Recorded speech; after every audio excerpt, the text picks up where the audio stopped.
이 시간은 그 마음을 가지고 우리가 한번 본문 요한일서 3장 1절에서 3절이죠.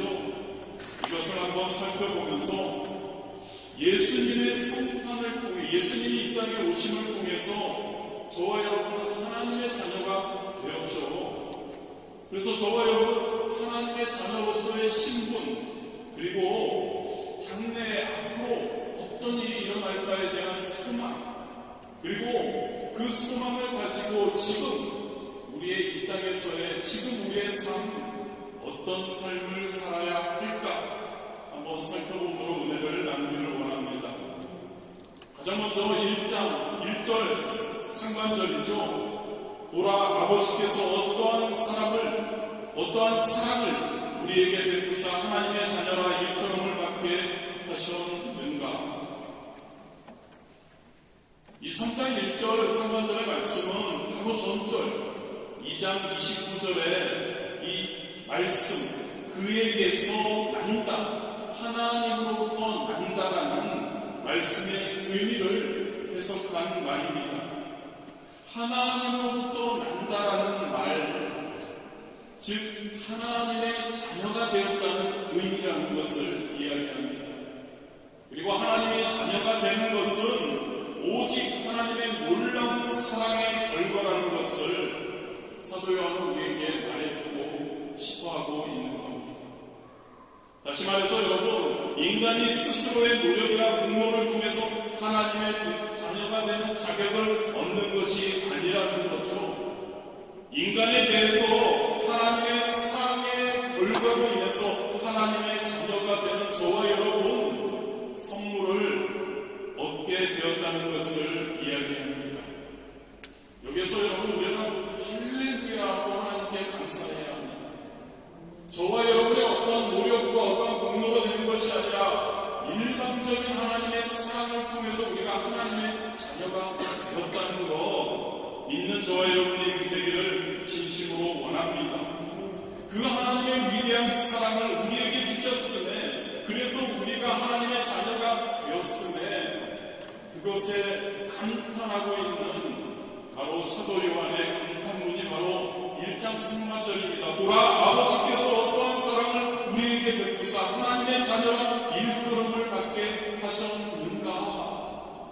너무너무 감사하다는 이야기이죠. 그렇다면 여러분, 저와 여러분을 하나님의 자녀 되게 하는 그 사랑은 무엇일까? 로마서 5장 8절에 그 답을 이야기합니다. 우리가 아직 죄인 되었을 때 그리스도께서 우리를 위하여 죽으심으로 하나님께서 우리에 대한 자기의 사랑을 확증하셨느니라. 그렇습니다. 여러분, 인간인 저와 여러분은 원래 하나님의 말씀을 어겼죠. 그리고 하나님과 원수가 되었습니다. 그래서 하나님으로부터 멀어진 존재였죠. 그리고 우리 스스로는 그 상태, 하나님과의 단절된 그 상태, 죽음의 상태를 회복할 수 없었습니다. 그래서 하나님은 자기의 아들 예수 그리스도를 이 땅에 보내셨죠. 그리고 그 아들을 십자가에서 제물로, 화목제물로 우리를 위해서 바치셨죠. 그리고 우리와 화해하셨던 겁니다. 그리고 그 예수님을 믿는 자들을 당신의 자녀로, 하나님의 자녀로 삼으셨습니다. 에베소서 1장 4절과 5절이죠. 곧 창세전에 그리스도 안에서 우리를 택하사 우리로 사랑 안에서 그 앞에 거룩하고 흠이 없게 하시려고 그 기쁘신 뜻대로 우리를 예정하사 예수 그리스도로 말미암아 자기의 아들이 되게 하셨으니. 할렐루야 아닌가요 여러분? 죽을 수밖에 없는 우리를 위해서 하나뿐 없는 독생자 예수 그리스도를 이 땅에 보내시고 십자가에 못 박아 죽으심으로 우리와의 관계를 회복하셨다. 우리를 하나님의 자녀로 삼아 주셨다. 이것만으로도 우리는 할렐루야를 외칠 수 있어야 하는 거죠. 그렇습니다 여러분. 하나님께서 우리를 사랑하셨다는 것, 그것은 예수 그리스도의 십자가에서의 죽음, 희생을 통해서 나타난 것이죠. 우리와 어떠한 율법적인 계약을 맺은 것이 아닙니다. 하나님의 일방적인 사랑과 희생을 통해서 그 사랑이 이루어졌다는 이야기이죠. 인간적으로 이해할 수 없다는 겁니다. 사도 요한은 일방적인 그 하나님의 사랑에 대해서 감탄하고 있는 거죠. 그렇기 때문에 여러분, 이러한 사랑으로 이루어진 하나님과 저와 여러분 성도의 관계에 세상은 결코 알 수 없다고 1장 하반절에 이야기하죠. 우리가 그러하도다. 그렇게 하나님의 자녀가 되었다는 겁니다. 그러므로 세상이 우리를 알지 못하면 그를 알지 못함이라. 세상이 우리를 알지 못한다고 합니다. 세상이라는 것은 하나님의 사랑을 모르고 살아가는 세상 사람들을 의미하죠. 요한복음 1장 9절은 이렇게 이야기합니다. 빛이 어두움에 비치되 어두움이 깨닫지 못하더라. 이 말씀이 우리에게 생각이 됩니다. 그렇습니다, 여러분. 하나님께서 어두움 가운데 있는 세상 사람들에게 하나님의 자녀가 되는 사랑을 베풀어 주셨지만 세상 사람들은 하나님을 알 수 없기에 하나님의 사랑을 못했죠. 그 결과 하나님을 모르고 하나님의 자녀인 우리도 성도들도 모르게 되는 겁니다. 여러분, 우리가 하나님의 자녀가 될 수 있도록 이끌어주신 그 하나님의 사랑에 감격하고 감사할 수 있게 되기를 진심으로 원합니다. 그리고 서두에서 말씀드렸지만 그 사랑에 감사한다면 우리 주변에 하나님의 사랑을 알지 못하는 그리고 죽어가는 그러한 사람들을 세상 사람들 이웃들에게 하나님의 사랑을 전해야 할 줄 믿습니다. 할렐루야. 성탄절 기간만이 아니라 매일매일 성도의 삶이 그러한 삶이어야 하는데 성탄절 기간에는 특히 더 우리 그 예수님이 오신 그 성탄의 의미를 안다면 의미를 우리가 가슴 깊이 붙들고 살아간다면 우리는 주변에 그 사랑을 그 성탄의 의미를 그들에게 알려주어야 한다는 이야기이죠. 그리고 세상 사람들은 저와 여러분을 성도들을 잘 모릅니다. 그런데 여러분, 그분은 우리 주님은 우리 하나님은 우리를 알고 계신다는 것을 우리가 감사할 수 있게 되기를 원합니다. 그 하나님 바라보고 그 하나님이 나를 알아주시고 나의 형편과 나의 상황을 알아주시고 나를 이끌어주시네.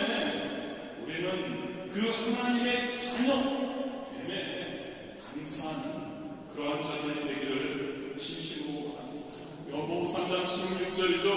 하나님이 세상을 이처럼 사랑하사 하나님이 저와 여러분을 이처럼 사랑하사 독생자를 주셨으니 이는 너무 사랑하셔서 하나뿐이 없는 독생자 예수 그리스도를 우리에게 보내주셨고 우리는 그 예수 그리스도를 그 십자가의 사역을 그리고 그분께서 다시 우리를 찾으러 오신다는 것을 믿고 나아갈 때 우리는 멸망하지 않고 영생을 얻게 됨을 기억하시기를 진심으로 바랍니다. 2절에서 보면 사도 요한은 성도들 그들에 대한 신분을 이렇게 설명합니다. 이미 그리고 아직. 불어로는 이미 하면 déjà, 아직은 pas encore. 성도란 여러분 이미 구원받은 하나님의 자녀로 의인이 되었지만 아직 완전한 의인이 아니라는 그러한 사도 요한이 이야기합니다. 일반적으로 이미와 아직이라는 말은 신학적으로 매우 중요한 개념입니다. 특히 하나님의 나라를 설명할 때 사용되는 용어들이죠. 즉 여러분 하나님의 나라는 예수 그리스도께서 이 땅에 오심으로 성탄하심으로 이미 시작되었습니다만 동시에 예수 그리스도께서 재림하실 때 완성될 아직 완성되지 않은 나라가 하나님의 나라라는 이야기이죠. 이것은 하나님의 나라를 현재적으로 미래적으로 살아가는 저와 여러분 성도들의 상태 역시 동일하게 규정할 수 있습니다. 2장 3절에 이렇게 본문이 이야기하죠. 지금은 하나님의 자녀라 장래에 어떻게 될지는 아직 나타나지 아니하였으나. 현재 상태는 성도들, 저와 여러분은 영적으로 구원받은 하나님의 자녀의 신분입니다. 하지만 아직은 육체가 이 세상의 죄악 가운데 있기 때문에 아직은 완전한 하나님의 영광에는 이르지 못한 존재라는 이야기이죠. 그러나 본절은 또 이렇게 덧붙입니다. 예수 그리스도께서 다시 오실 때 성도들의 상태가 예수 그리스도와 동일하게 될 것이라고 2절 하반절에 이야기하죠. 그가 나타나시면 예수 그리스도께서 다시 오시면 우리가 그와 같을 줄을 아는 것은 그의 참모습 그대로 볼 것이기 때문이니. 아직입니다. 저와 여러분은 예수 그리스도를 믿고 나서 이제는 우리는 구원받은 자가 되었습니다. 그러나 아직 완전한 구원에 이런 것은 아니라는 이야기이죠. 2절 하반절에 그가 나타나시면 우리가 그와 같을 줄 아는 것은 그의 참모습 그대로 볼 것이기 때문이니. 지금 우리의 미래적인 모습을 우리에게 이야기해주고 있는 거죠. 즉 예수님께서 하나님의 아들로서 이 땅의 사역을 감당하시고 하나님 아버지로부터 부활 승천하셔서 하늘나라에서 권세를 받으셨던 것처럼 이 땅에서 예수 그리스도를 믿으며 살아가는 성도들에게도 동일한 미래가 보장되어 있다는 의미로 해석할 수 있습니다. 그래서 사도 바울은 빌립보 3장 21절에 이렇게 이야기하죠. 그는 만물을 자기에게 복종하게 하실 수 있는 자의 역사로 우리의 낮은 몸을 자기 영광의 몸의 형체와 같이 변하게 하시리라. 그렇습니다. 여러분, 저와 여러분 성도의 미래적인 모습은 바로 예수 그리스도와 같은 영광의 몸의 모습으로 변하게 된다는 것을 믿으시기를 바랍니다. 할렐루야. 저와 여러분의 모습입니다. 미래적인 모습입니다. 예수 그리스도와 동일하게 변화되는 그러한 모습이죠. 그렇다면 성도는 지금 이 땅에서 어떻게 우리는 살아가야 할까요? 하나님의 나라를 유업으로 받은 완전한 하나님의 상속자가 되는 날까지, 저 천국에 갈 때까지, 예수님이 재림하실 때까지 우리는 이 땅에서 어떠한 자세로 살아가야 할까요? 성도는 저와 여러분 그 미래적인 소망에 대한 믿음을 가지고 이 땅에서 어떠한 일이 있든지 인내함으로 현재의 삶을 살아가야 할 줄 믿습니다. 사도 바울은 로마서 8장 17절에 이렇게 이야기하죠. 자녀이면 또한 상속자 곧 하나님의 상속자요 그리스도와 함께한 상속자니 우리가 그와 함께 영광을 받기 위하여 고난도 함께 받아야 할 것이니라. 우리에게는 소망이 있습니다. 앞으로 우리도 예수 그리스도의 영광의 자리에 동참하게 될 것입니다. 앞으로 여러분, 그러나 현재는요, 우리가 이 땅에 광야 같은 이 세상을 살아가면서 힘들 수도 있다는 거죠. 고난을 당할 수도 있다는 거죠. 그러나 그 소망을 바라보고 소망을 붙잡고 우리는 그 고난을 잘 견뎌내야 하는 줄 믿습니다. 예수님이 그러셨잖아요. 예수님의 공생의 기간이 얼마나 고난과 핍박의 그러한 자리였나요? 그러나 예수님이 돌아가시고 승천하시고 부활하시고 승천하신 후에 예수님은 우리가 형언할 수 없는 영광의 자리에 들어가셨죠. 저와 여러분도 마찬가지라는 거죠. 현재 우리가 살아가는 이 삶이 힘들고 어려울 수도 있으나 우리 그 소망을 가지고 그 영광의 자리를 바라보며 우리는 현재 승리한 삶을 살아가야 합니다. 그리할 때 우리는 예수님께서 우리에게 약속하신 그리고 예수님이 지금 누리고 계시는 그 영광에 들어가게 되는 줄 믿습니다. 저와 여러분 역시 기뻐했으면 합니다. 예수님과 같은 영광의 모습으로 변화될 것입니다. 앞으로요. 지금도 우리는 구원 구원받은 하나님 나라의 백성, 하나님의 자녀, 의인입니다. 궁극적으로 최종의 그 순간에 하나님의 온전하신 것 같이 저와 여러분이 온전케 됨을 믿으시기를 바랍니다. 미래의 우리의 성도들의 그 영광의 모습을 소망했으면 합니다. 그리고 현재의 삶을 항상 그 소망을 붙들고 기쁘고 행복하게 살아가는 저와 여러분 되시기를 진심으로 원합니다. 디모데후서 2장 10절이죠. 그러므로 내가 택함 받은 자를 위하여 모든 것을 참으면 그들도 그리스도 예수 안에 있는 구원을 영원한 영광과 함께 받게 하려 함이라. 3절 마지막 절 우리가 함께 나누고 우리가 말씀을 마무리하기를 원합니다. 3절입니다. 주를 향하여 이 소망을 가진 자마다 그의 깨끗하심과 같이 자기를 깨끗하게 하느니라. 예수님의 재림의 때 우리는 예수님과 같은 영광의 몸이 될 것입니다. 얼마나 그 감사한지요. 그렇다면 이 땅에서 또한 인내하며 살아야 하고 또한 어떠한 삶을 살아야 하는지에 대해서 우리에게 이야기해 주고 있습니다. 즉 여러분, 성도는 주님의 영광된 모습으로 변화되기 전까지 이 땅에서 인내하며 하나님만 바라보고 살아야 하고 또 깨끗하고 순결한 삶을 살아야 한다고 우리에게 사도 요한은 말해주고 있습니다. 우리 주님께서 성도들에게 원하시는 거죠. 그분은 우리가 깨끗하기를 원하십니다. 그분은 저와 여러분이 순결하기를 원하십니다. 왜 그렇죠, 여러분? 왜냐하면 예수님도 우리 주님도 순결하시고 거룩하시고 온전하신 분이기 때문이죠. 순결하다, 여러분, 신랑과 신부의 관계에서 이 의미를 한번 생각해 볼 수 있는 것 같습니다.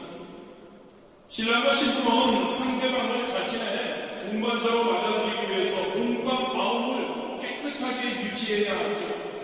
신부를 맞이하는 신랑이 다른 여성을 마음에 두고 있다는 반대로 신랑을 맞이하는 신부가 다른 남자를 생각하고 있다면 이것은 결코 온전한 행복한 본인의 관계가 형성될 수 없을 겁니다.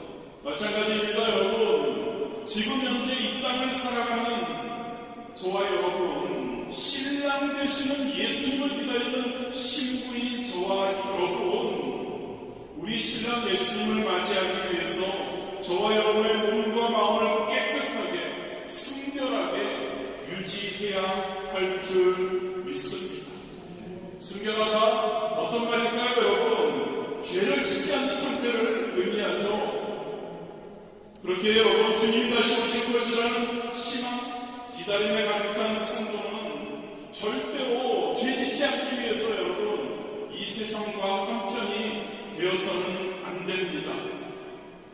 여러분, 저와 여러분에게 깨끗하게 순결하게 살아야 한다는 이것은 선언적인 정의와 동시에 명령적인 정의라고 할 수 있습니다. 즉 여러분, 주님 안에 거하는 성도들인 저와 여러분은 죄를 지으면서 살아갈 수 없다는 선언입니다. 진짜 성도는요, 진짜 그리스도인은 저와 여러분은 순결해야 하기에, 순결한 삶을 살아야 하기에 우리는 그렇게 절대 살아갈 수 없다는 겁니다.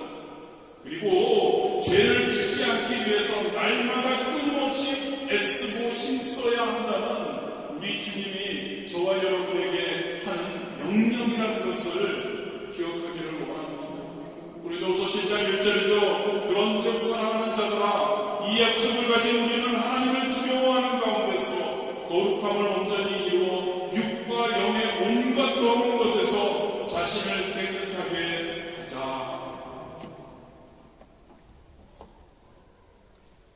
지금 현재 이 땅을 살아가는 저와 여러분, 예수님의 재림 때 우리가 예수님과 동등한 몸으로 변화되고 영광을 누리게 될 그 소망을 갖고 이 땅에서 상황이 어떠하든 우리는 순도하며 깨끗한 삶을, 순결한 삶을 살도록 애써야 할 줄 믿습니다. 세상 사람들은 어떤가요, 여러분? 세상 사람들은 하나님께 소망을 두지 않습니다. 세상 사람들은 당장이 중요한 거죠. 당장 준비해야 합니다. 당장 누려야 합니다. 그런데 우리는 너무 잘 알죠. 그 모든 것은 썩어 없어질 것이라는 것을. 그 썩어 없어질 것에 세상 사람들은 소망을 두고 있는 거죠. 그들은 주님을 모릅니다. 성탄의 의미를 모르죠. 우리 예수님께서 왜 이 땅에 오셨는지, 우리를 구원하게 오셨다는 것 자체를 그들은 인정하지 않죠. 그들의 소망이 무엇일까요? 그들의 소망은 별것 없습니다. 이 땅에서 잘 먹고 잘 살다가 그리고 죽으면 끝이죠. 소망이 없는 거죠. 저와 여러분과 다르다는 이야기이죠. 그러한 소망이 없이 그 짧은 인생의 기간 동안에 먹고 놀고 누리고 즐기려는 그 소망만 갖고 있는 사람들, 그들은 결코 순결한 깨끗한 삶을 살아갈 수 없는 거죠. 저와 여러분, 우리는 달라야 할 줄 믿습니다. 할렐루야. 저와 여러분은 달라야 합니다. 세상 사람들과 달라야 합니다. 우리는 우리 주님을 압니다. 예수님을 아십니까? 예수님이 성탄하신 의미를 아십니까? 그분을 진짜 믿으십니까? 아멘 안 하시는 분들도 계시면 여기에 왜 앉아 계십니까? 그분을 사랑하십니까? 예수님을 사랑하냐? 그 예수님이 이 땅에 오심에 대한 그 의미를 우리가 마음에 항상 품고 하루하루를 살아가고 있느냐는 거죠. 그렇다면 연약하게 말은 쉽죠. 깨끗하게 살자, 순결하게 살자, 죄짓지 말자. 과연 그게 가능합니까? 쉽지 않습니다. 인정합니다. 그러나 여러분, 우리의 마음은 우리의 몸부림치는 그 삶은 그렇게 살려고 노력해야 하는 줄 믿습니다. 살려고 노력해야죠. 쥐짓지 않으려고 해야죠. 깨끗하게 살려고 해야죠. 세상 사람들과 똑같이 살 바에는 뭐로 이 좋은 날 이곳에 와서 예배드리려 합니까? 할렐루야. 다르게 원합니다. 진짜 깨끗하게 순결하게 살기 위해 몸부림치기 원합니다. 그런데 여러분, 매번 말씀드리지만 그 몸부림침으로 끝나서만 안 되죠.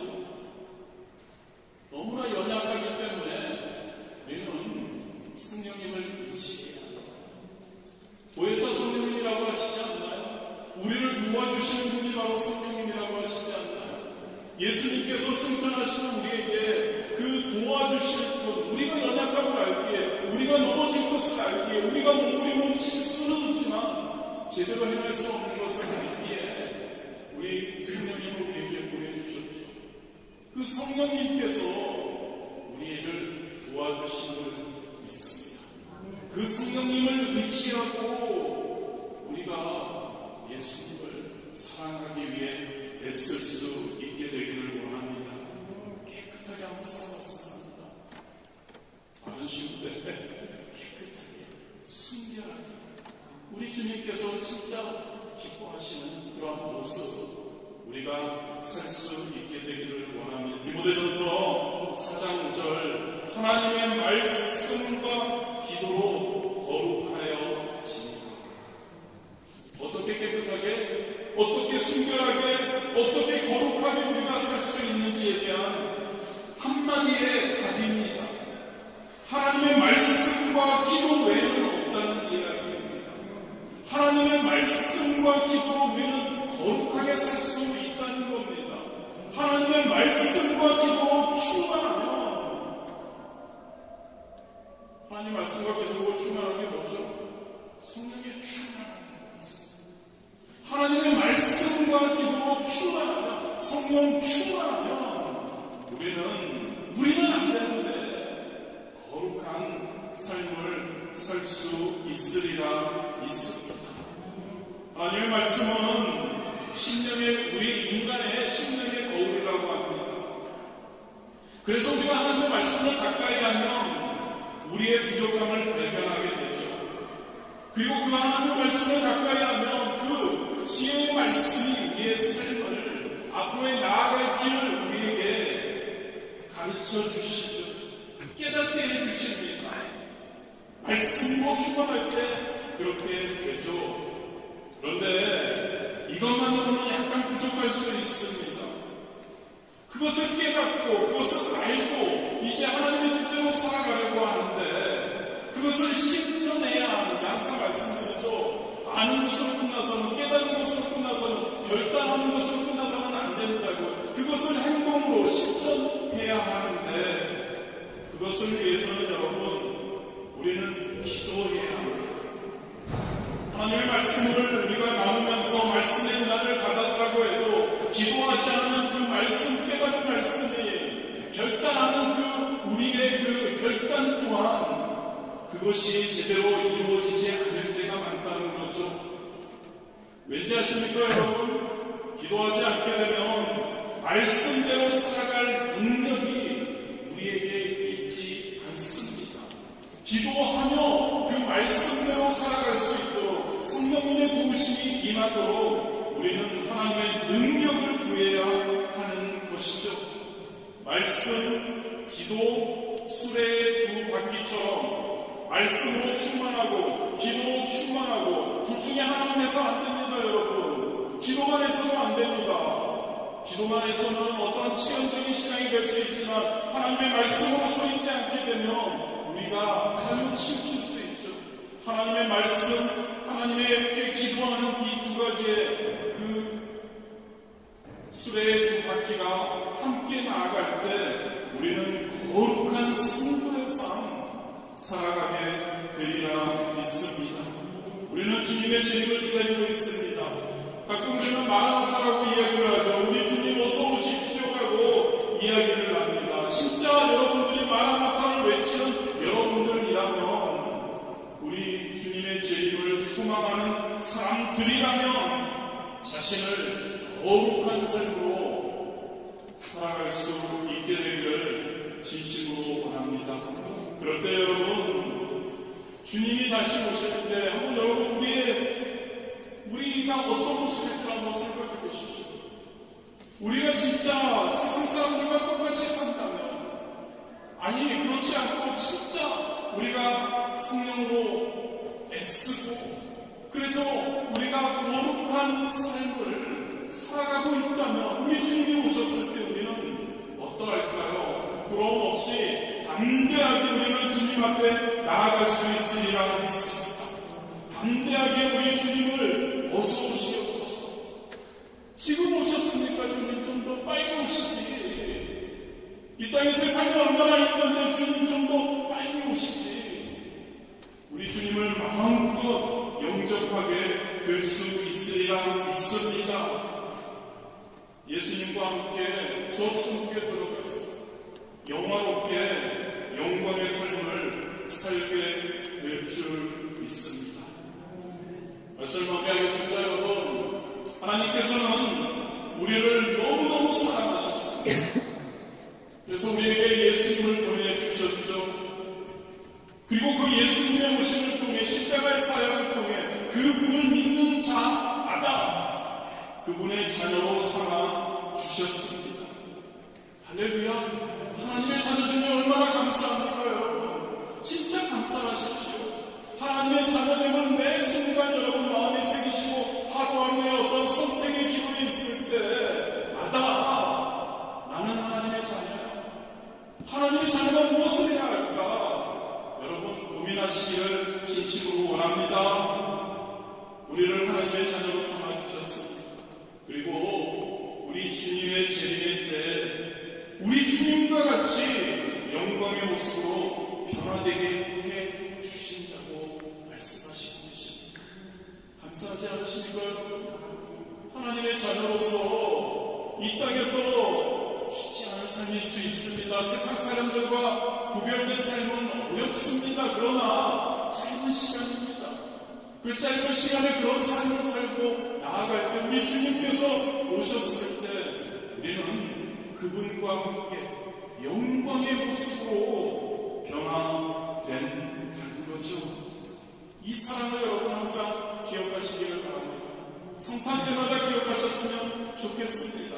그 하나님의 사랑을 우리가 기억하고 우리가 하나님께 찬양과 감사를 올려드릴 수밖에 없는 거죠.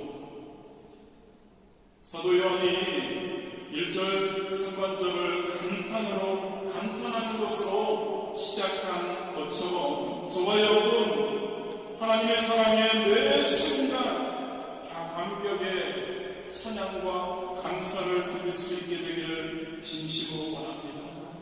주님의 때까지 저와 여러분 그 감사와 사랑의 마음을 가지고 상황이 어떠하든 환경이 어떠하든 인내하며 우리 주님이 원하시는 깨끗한 거룩한 삶 어떻게 해요? 말씀과 기도로 성령 충만한 그러한 저와 여러분 되시기를 진심으로